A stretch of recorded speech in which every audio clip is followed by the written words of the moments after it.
Hi good morning everyone. সকলোৰে খবৰ ভালে চাগে। আজি অলপ গাটো ধুই আহি ৰ'দ লগালোঁ। ঠাণ্ডা দিনত গাত অলপ ৰ'দটো লগালে ভাল লাগে।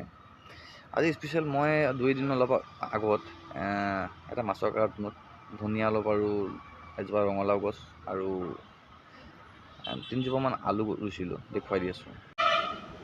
লগাইছিলোঁ আজি 3-4 দিনমানৰ আগৰ পৰা। এতিয়া ফাইনেলি 2 এডাল ছিঙি খাব পৰা হৈ আছে। আলু গছ 3জোপা আছে, লাও গছ এজোপা আছে, ধনিয়া হৈছে ছিঙিব পৰা। আচল কথাটো হ'ল কি, কিবা এটা নিজে কৰি খোৱাৰ মানে সোৱাদটো বেলেগ, লাগিলে কম পৰিমাণেই হওক। আৰু গাঁৱৰ দৰে এইটো টাউনত ধৰক মাটি নাথাকে, সৰু সুৰা কিছুমান বস্তু নিজে এনেকৈ কৰি খোৱাৰ ফূৰ্তিটো বেলেগ। গতিকে এনেকৈ কৰিলোঁ। সকলোৱে এনেকৈ কৰি চাব পাৰে। বহুতে কৰে একচুৱেলি আৰু বহুতে নকৰে। তো একচুৱেলি নিজৰ ফালৰ পৰা এনেকৈ কৰি খোৱাটো ভাল, সোৱাদটো বেলেগ।